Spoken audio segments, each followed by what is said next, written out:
এই শিং মাছের মধ্যে তার জীবনটা দেওয়া আছে। এই শিং মাছ যতদিন বাঁচবো ততদিন বাইসে থাকবো। শিং মাছ যেদিন মরে যাইব তার জীবনও শেষ। তাহলে আপনি আমার ভাবির নামে একটা শিং মাছের লগে তাবিজ বেঁধে দেন। এত সহজ তো না। চুল লাগবো, নখ লাগবো, পরনের কাপড়ের কোনা লাগবো। ধোয়া কাপড় হইলে কিন্তু হইব না, যে কাপড়ে ঘাম আছে।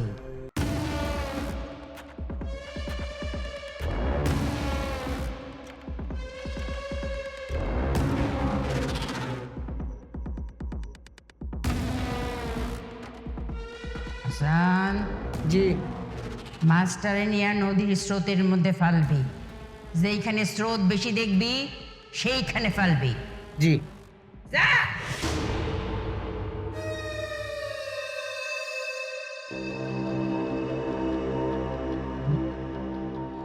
আচ্ছা, এই শিং মাছের মধ্যে তাবিজ বান্ধা স্রোতলা নদীতে ছেড়ে দিলে কি হইব? এই শিং মাছের মধ্যে তার জীবনটা দেওয়া আছে। এই শিং মাছ যতদিন বাঁচবো ততদিন বাইসে থাকবো। শিং মাছ যেদিন মরে যাইব তার জীবনও শেষ। শিং মাছ স্রোতের মধ্যে যত ঘুরবো তোমগো লোক ও পাগলের মতো সেইখানে পড়তে থাকবে। তাহলে আপনি আমার ভাবির নামে একটা শিং মাছের লগে তাবিজ বেঁধে দেন। আপনি কি চান? আমি চাই কি আমার ছেলের বউ আমাদের সাথে মিলাজিলা থাকুক। হে একদম বেশি কথা কয়। হ্যাঁ মা, আমাগুলোকে মিলামিশে থাকবো মানে আমাগুলোকে মিলামিশে থাকতে পারবো না। হ্যাঁ, আমাগুলোকে মিলামিশে থাকতে পারবো না। এত সহজ তো না। চুল লাগবো, নখ লাগবো, পরনের কাপড়ের কোনা লাগবো। ধোয়া কাপড় হইলে কিন্তু হইব না, যে কাপড়ে ঘাম আছে তার শরীরের ঘামের কাপড় লাগবে। আর তুমি যেসব কইতেছ সেখানে তো খাসি লাগবো, একটা আস্তা খাসি। আমি দিব। ঠিক আছে, আজকে আমি একটা মিষ্টি দিয়ে দিতেছি, যেমনে পারো তারে খাওয়াইবা।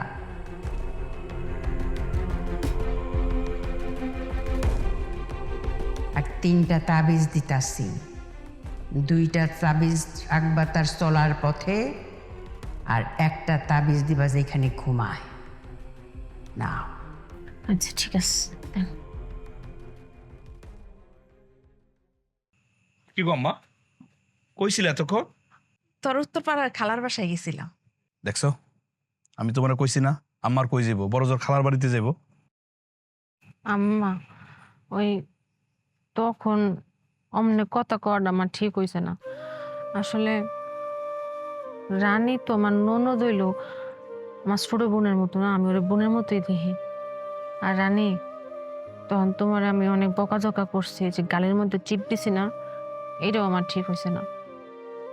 কিছু মনে করো না, আমার মাফ করে দিন। আরে তুমি ওর কাছে মাপ চাইতেছো কেন? ও তোমার ছোট, তুমি ওরা শাসন করবে না তো কেডা শাসন করবো? এই যে এই কথাটাই আমি ওরে কইছি, বুঝাও বুঝাও, বুঝাই ঘরে লয়ে আইও, আমার ক্ষুধা লাগছে, খামো আয়ো। আস বোমা, আমরা তো তোমার খালার বাড়িতে গেছিলাম।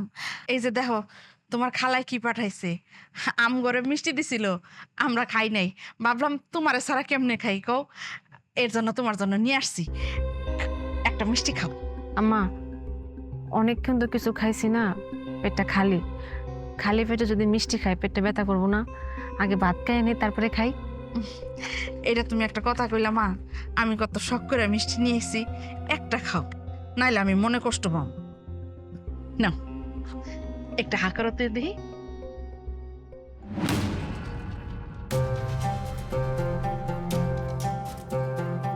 মা, আমি খাবার বাড়ি, আপনারা আসেন। ঠিক আছে, যাও।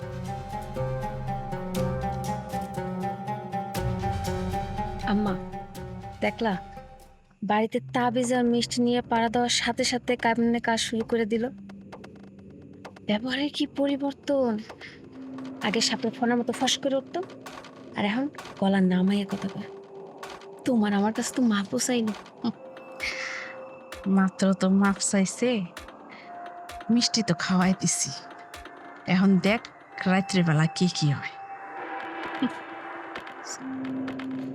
ও শোন, কালকে সকালবেলায় তাবিজ 3টা মাটির মধ্যে পুঁতে ফেলাবি, হ ঠিক আছে? চল।